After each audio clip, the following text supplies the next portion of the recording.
G'day, we're exploring the way how the world works when the consumer is just given without questioning the way how we produce ourselves as such.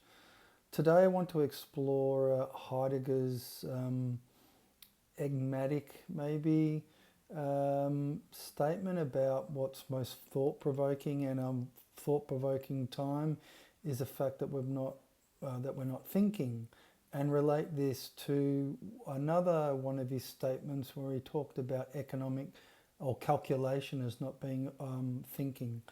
The reason why I'm doing this is I feel I've talked about the present discounted value of money and how that ultimately how that discounts people are people, and the way how that if you are discounting the present to be orientated towards the future, by default of that discounting, you cannot think of life holistically. So in this way, maybe we can give some validity to what Heidegger is saying now. So give a practical application of his thought in a way maybe that you haven't heard before. So this does rely upon the fact that you might be privy to some of his philosophizing, and so in turn reduce it down into the practicalities of our existence, and ultimately what we talk about when we're exploring themes around the consumer. So what is most thought-provoking is the fact that in this age where we have all these crises, all these things occurring, that we're still not thinking. Do we think that that is the case or not? This is once again strange, but maybe maybe there's some validity to it. There's a way that we could look at what he says, and in reference to that calculation is not thinking, and obviously connected to money as a tool for thinking and the way how we discount. Now, if you think that every single facet or anything to do with our life, money touches, then does that give you an indication? Does that explain ultimately why the world is in such a fucking state? Because this mode of thinking, in inverted commas, is so all-encompassing that people cannot see the fact that they're not thinking, that they're actually engaged with a form of dogmatism ultimately, or religiosity. So therefore it becomes an edict or a creed that we are the adherent of, but because we don't know the nature of our faith, we practice a bad faith. So we could say that in a roundabout way, that we could look at the current state of the world, and that would indicate ultimately maybe that what he says is true, because what is thought-provoking is that we have all these issues and nothing ever seems to change. And so therefore people come along, they offer, you got little kind of echo chambers where whether or not they're talking about politics or they're talking geopolitics even. But does anybody really ever talk about the way how time's given to them, the way how they produce themselves as a consumer? What does the present discounted value of money substantiate as being the constant in order for that as a mode of thinking, or the way how we would think about the future, to be legitimized? And as I said, as I've stated on innumerable occasions, that the constancy of the agency of you being given as a consumer remains the same. That's the one thing that has to remain the bedrock for that mode of thinking to even make sense. Because as soon as your agency changes from demand to what would be aberrant, so beyond demand, command, we could say the power of people, democratization of creativity. If that occurred, then that whole understanding, that mode of calculation, or that what masquerades as thinking, would be revealed as not being thinking, but obviously a religiosity, a religious creed. So, you look at the way how maybe we could look at the way different forms of thinking or meditative thought. So to reflect upon an openness, as it were, so an engagement with the world. You can only engage with the world if you're trying to think of life holistically. How can you think of life holistically if you're orientated towards a life marginally through the interest that is said to lead? So why do we feel that we preserve in our pastime, in our spare time, in our leisure, we're going to have that as our pursuit? But is that to reflect upon our lives? Can you look at your life beyond a work-life balance? And so the actuary self that you become, and then what's actually underwrites that actuary self? Because if you're looking at life, or you're engaging in any of these any podcast, and you're questioning life, and you're not questioning it right down to your existential status, or what you refuse to question. So, like ultimately, the convention of money. What does that presuppose for the way how that we would understand life? Well, look at it. You take the institution of money, but then think of, well, okay, it's money, but think of the way how money is used, all right, to think. And this is what if you were to say, like, okay, we're going to look at a way that ultimately you can transcend the use of money, or the way how the credit becomes a means of exchange to something else, people will think you're fucking crazy. But then you think, okay, no, relate it back to the way how you use money as a tool for thinking. So what does that rely on? And once you start to drill it down into the practicalities of the use of money when it relates to thinking about the future, then you're connecting it obviously to what passes for thinking. But then how can you think of life holistically if you're always discounting? And this is half. So does that mean to say that through discounting, or through that mode of what would be calculative thinking, that ultimately what is most thought-provoking is that we're still not thinking? Because then it becomes instrumentalized. Obviously, it's instrumentalized in reference to what is which is not within question, and this is half the problem. So, what is not within question? Well, is the transcendental truth claim of whether or not time is of value. So, if you see life marginally, so through an interest, you got to think of this. What you got to think of what that means for your whole entire existence. All right, you cannot do justice to your first birth, ultimately, because you will see life as a compensation, and so therefore you'll fold the actions will seek a return.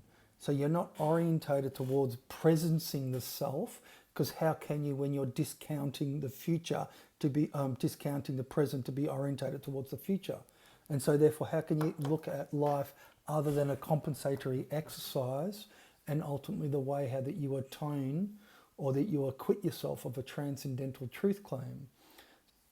So that means, because if you think of that, if you're using money as a tool for thinking, then the world, as I said, you cannot look this agent that's separate, and it kind of mirrors the whole stupidity of the spirituality with a God independent of its creation. So what you're doing is that you've separated yourself from the earth. You're an economic agent, and you're orientated towards your subdivided Eden, or your rest on the Sabbath. Okay, and that way of looking at life ultimately is ridiculously stupid and puerile. But then what it does is it kind of substantiates the claim of thinking. So it's not Greek. It's religious in its overtures. How can you think of life holistically if the way that you're orientated towards life is always marginal? So you'll think about your life in reference maybe to your career or your job, or whatever thing that you could do as an investment vehicle. This is the thing. So you invest in, and this is the thing, and it doesn't matter what you do. This is the problem. When you think of your life marginally, you invest yourself in what you do to externalize, or the use of a credit you are not the originator of. And as a result of that, you create the investment vehicle for your life, but you'll disavow that. You'll refuse to accept that you invest in the consumer in order to place yourself, even knowing that you'll be orientated in such a manner where you'll say you'll be thinking about your life. But to think about your life, you would think that you're thinking about your life holistically, but you're thinking about your life in reference to the investment vehicle that you substantiate for your life, in order to be orientated in a way where you discount the thinking that's necessary to see your existential status is nothing else than a credit instrument. And so in that way, that's very interesting, because what you've got this cognitive dissonance, or like I said, that we're practices of a faith that we don't know that we're the adherents of, and so therefore we live life with like a civilizational bad faith. But that cognitive dissonance is such that we cannot reconcile that. How can you reconcile? How can you get a person to see outside the self that they're sold on, when they don't understand the way how they produce themselves as the consumer, that they don't even acknowledge that they are. Or they do, they have a cursory understanding of that, but that only relates to stuff that they buy, because they don't understand that the way how time is given to them, the way how they're actually self, what's the principal trait of existential arbitrage, then that is totally externalized. And so what you've got is your whole life is based upon a faith.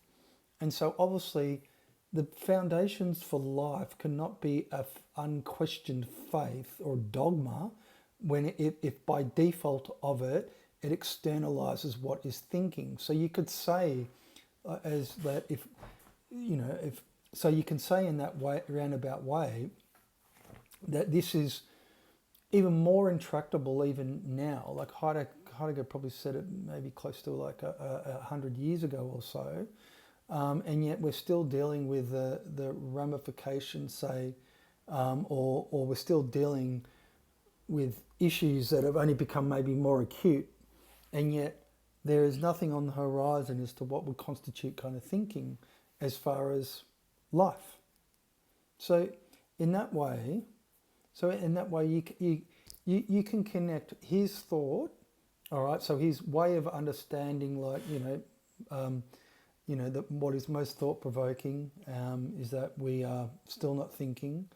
Connected to the understanding of economic calculation is not thinking, and connected to the present discounted value of money. Now, if you do that, then hopefully you'll see some merit in his philosophizing, maybe in a way where you can get an appreciation for ultimately what was trying to address, but ultimately kind of missed. Because one of the things that Heidegger neglected was actually economics.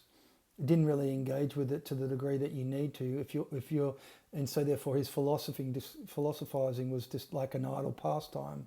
And if you don't connect it inextricably to your actions, so what animates your actions, and this is the same that goes for Nietzsche. If he managed to walk out up into the hills and philosophize when walking and stuff like that, only because he had some kind of pension, as it were, well, he didn't question money. Right? He didn't question money. It was like beneath him, but that's the wrong way to approach it when you're looking at the potential ultimately for change or the transformation or transvaluation of values. So in that way, both of them actually just completely and utterly miss the mark.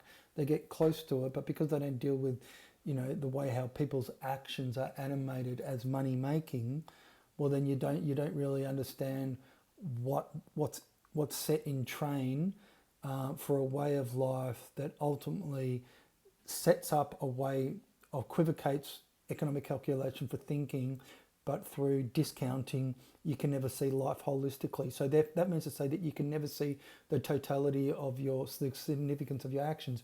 You are getting it through like negative externalities that relates to consumption, but once again, that's only in reference to goods and services. You're the principal product. And so what do you externalize when you're given that way?